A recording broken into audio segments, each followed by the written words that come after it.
यह करोड़ों पूर्णिया सीमांचल कोसी के लोगों को समर्पण है। चुनाव के पहले एक वादे नहीं थे, 5-5 वादे मैंने पूरे किए। 20 साल बनाम 1 साल। 1 साल के अंदर हमने अपने सभी वादे पूरे किए। और जो लोग बड़ी बड़ी बात करते हैं,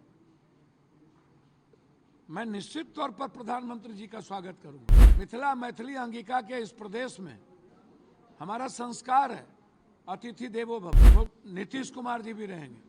नीतीश कुमार के सहयोग के लिए उन्हें धन्यवाद देंगे। और कई बड़ी ट्रेनों का भी यहाँ से ठहराव होगा। आपने जब चुनाव में आए थे, आपने ये बात भी कहा था कि जब मैं जीत के जाऊँगा तो 6 महीने के भीतर में पूर्णिया एयरपोर्ट वंदे भारत जैसी बड़ी ट्रेनें यहाँ पे हॉल्ट करेगी। एक बड़ा जो वादा था वो एक सांसद के रूप में पूरा हुआ, या फिर केंद्र सरकार ने जो वादा किया था और बिहार सरकार ने वो पूरा हुआ? अच्छा, आपने कभी किसी वादे को केंद्र सरकार का देखा आपने? यह एक संघर्ष थी पूर्णिया सीमांचल कोसी की,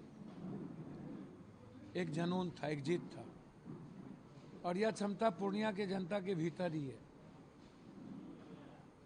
और उस संकल्प के साथ हम आगे बढ़े थे। हम लोगों ने सपना देखा था, एक उम्मीद, और उस विश्वास पर खड़े थे। हमारे संघर्ष की जीत है। यह करोड़ों पूर्णिया सीमांचल कोसी के लोगों को समर्पण है। ऐतिहासिक पल है, ऐतिहासिक क्षण है। चुनाव के पहले एक वादे नहीं थे, 5-5 वादे मैंने पूरे किए। 20 साल बनाम 1 साल। 1 साल के अंदर हमने अपने सभी वादे पूरे किए, चाहे वो पूर्णिया एयरपोर्ट, चाहे वो वंदे भारत, चाहे कोई ट्रेन, चाहे नई रेलवे लाइन का शुभारंभ, एक्सप्रेसवे, कई 4 लेन, हर ब्लॉक को अपने निजी कोष से एम्बुलेंस।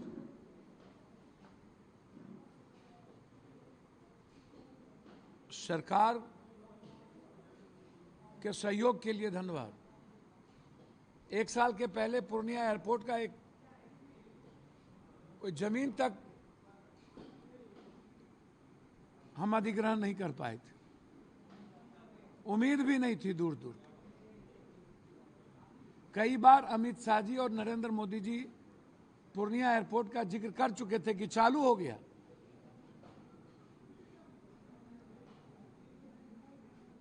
बिहार में और भी एयरपोर्ट थे, भागलपुर, रक्सौल, मुजफ्फरपुर। बिहार में क्या कारण है कि अभी तक एक भी स्मार्ट सिटी नहीं बनी? अन्य जगहों पर बनी है, बिहार में नहीं बनी। प्रधानमंत्री आदर्श ग्राम नहीं बना। एक नाला बनाने की क्षमता नहीं हो जिस बिहार में 16 साल के अंदर। और इतना ही नहीं, नीतीश कुमार जी ने तो एक सेंट्रल यूनिवर्सिटी पटना को मांगा था, दे पाए। हमारी फैक्ट्रियां खुल पाई, विशेष राज हमें मिला। नीतीश कुमार जी ने तो विशेष राज के लिए लाखों की भीड़ इकट्ठा की थी पटना, दिल्ली में। ब्लड सैंपल हमने भेजा था। और जो लोग बड़ी बड़ी बात करते हैं, मैं निश्चित तौर पर प्रधानमंत्री जी का स्वागत करूंगा, अभिनंदन करूंगा। मिथिला मैथिली अंगिका के इस प्रदेश में हमारा संस्कार है अतिथि देवो भव। प्रधानमंत्री जी हमारे लिए एक महत्वपूर्ण अतिथि के रूप में आ रहे हैं। हमें बहुत उम्मीद है नीतीश कुमार जी भी रहेंगे। नीतीश कुमार के सहयोग के लिए उन्हें धन्यवाद देंगे।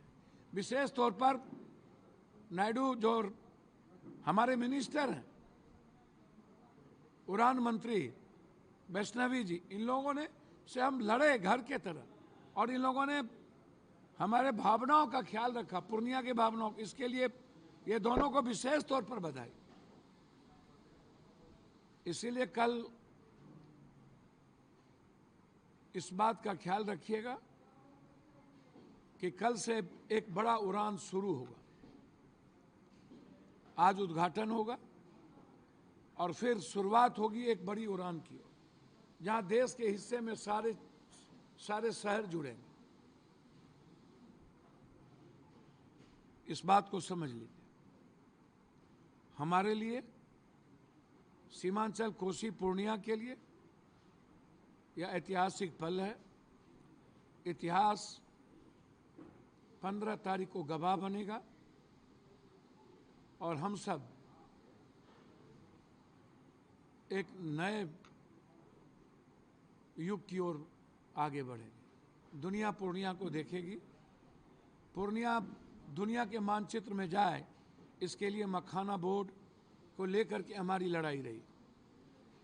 कई लोग दरभंगा ले जाने का प्रयास करते रहे और हमने कहा था कि जब तक हम लोग जिंदा है मखाना बोर्ड नहीं जाएगा, क्योंकि 90% मखाना, 87% मखाना पूर्णिया, कटिहार, कोसी में होता है। आप इससे बाहर नहीं ले जाए। लेकिन सवाल मखाना बोर्ड का नहीं है, सवाल मक्का बोर्ड का नहीं है। मक्का और मखाना हमारी जिंदगी बदल सकता है। पूरी दुनिया आएगी, यहां से कार्गो का व्यापार शुरू होगा और निकट भविष्य में ये इंटरनेशनल एयरपोर्ट बनेंगे। इसको आप समझिए। प्रधानमंत्री मोदी ने मखाना बोर्ड का जिक्र भी अपने ट्वीट के माध्यम से किया है। मैं तो कह रहा हूं, जो लड़ाई आप लोग लड़ भी रहे थे, मैं तो कह रहा हूं कि मखाना बोर्ड को वर्ल्ड के जो विश्व मानचित्र में लाने की जरूरत है। पूरा बाजार पूर्णिया आएगा। मखाना मक्का का पूर्णिया या सीमांचल हब होगा। जो सपना हम लोग मखाना मक्का को लेकर के देखते थे, वह सपना हमारा पूरा होगा। हम तो प्रधानमंत्री जी और मुख्यमंत्री जी से आग्रह करना चाहेंगे कि हर परिस्थिति में बिहार में 2 उपराजधानी और 2 हाईकोर्ट आवश्यकता है, जिसमें पूर्णिया में उपराजधानी और हाईकोर्ट बेंच की आवश्यकता है। सीमांचल कोसी सबसे ज्यादा लोग बीमारी से ग्रसित रहते हैं, इसलिए एक एम्स की आवश्यकता है। तो मेरा डिमांड है, सबसे महत्वपूर्ण डिमांड है मेरा, एम्स, कोसी सीमांचल मिथिला की बाढ़ से मुक्ति के लिए हाई डैम, मखाना और मक्का और हाईकोर्ट बेंच के साथ उपराजधानी। ये हमारा प्रधानमंत्री जी और मुख्यमंत्री जी से आग्रह होगा कि सभी प्रदेशों में 2-2 हाईकोर्ट बेंच है। एक उपराजधानी होती है, बिहार में नहीं है, झारखंड बंटने के बाद। इसलिए हम नेपाल और बंगाल के बॉर्डर पर हैं। हम चाहेंगे कि यह इतिहास भी डबल इंजन की सरकार के सहयोग से, और जो एक उम्मीद और सपना है सीमांचल का, उससे पूरा हो।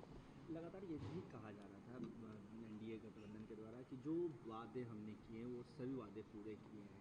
तो ये पप्पू यादव की जीत है या फिर एनडीए जो बोल रही थी वो हो रही है? ये पूर्णिया की जनता की जीत है। ये सीमांचल और कोसी की आवाम के संघर्ष की जीत है।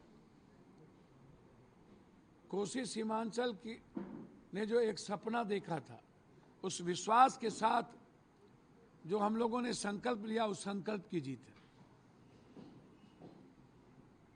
ये जीत, आपने कौन सा वादा पूरा किया? पूर्णिया एयरपोर्ट तो आ गया। आपने कौन सा वादा पूरा किया? मात्र 9 चीनी मिल बचे हैं। आप विशेष राशि दिए, विशेष पैकेज दिए, बाढ़ से मुक्ति मिली, स्मार्ट सिटी बनी। प्रधानमंत्री आदर्श गांव का क्या हुआ? कई एम्स दिया आपने हमको। सेंट्रल यूनिवर्सिटी आपने हमें दी। एक भी 6 लेन हमें दिया आपने। कौन सा वादा आपने हमसे पूरा किया? चुनाव में आने के बाद 300 रुपया बढ़ा देते हो, 125 रुपया यूनिट बिजली। ये क्या है? आंगनबाड़ी कहती है हमको 40,000 रुपया वेतन मान दो। कौन सा वादा पूरा हुआ? उत्तर प्रदेश को आपने कितना एयरपोर्ट दिया है? गुजरात को आपने कितना एयरपोर्ट दिया है?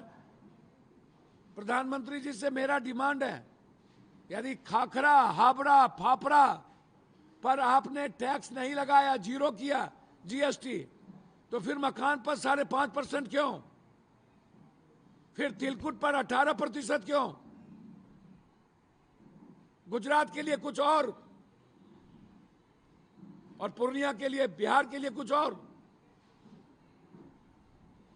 पूरी दुनिया को मकान हम देते हैं और हम पर टैक्स, हम पर इतनी जीएसटी, इतना सौतेलेपन का व्यवहार क्यों? यदि आप एक नजरिए से देखते हैं तो मकान और तिलकुट पर से टैक्स को खत्म करिए। पप्पू यादव कल जा रहे हैं, निमंत्रण तो आया होगा। प्रोटोकॉल कहता है एज ए एमपी, मैं यहां का लोकसभा का एमपी हूं, ये हमें किसी के कृपा की जरूरत नहीं है। तो आप आज जा रहे हैं? रेस्पेक्ट मस्ट बी इंपॉर्टेंट, और ये रेस्पेक्ट है पूर्णिया की जनता का, और पूर्णिया की जनता के लिए हम जरूर जाएंगे, जनता के प्रतिनिधित्व के रूप में जाएंगे। एज ए एमपी नहीं जाएंगे, जनता के बेटे के रूप में जाएंगे। आप सम्मान के साथ बुलाएंगे तो जरूर जाएंगे, हमें गर्व होगा और आपका अभिवादन भी करेंगे, स्वागत भी करेंगे। बुलाया गया है एज ए एमपी, ये अधिकार तो हमें लॉ ने दिया है, किसी व्यक्ति ने तो दिया नहीं है। सम्मान की बात कहां से आ गई? प्रोटोकॉल देखेंगे ना, ये तो होगा। विदाउट प्रोटोकॉल जनता के सम्मान और स्वाभिमान का ऊंचा ख्याल तो रखेंगे।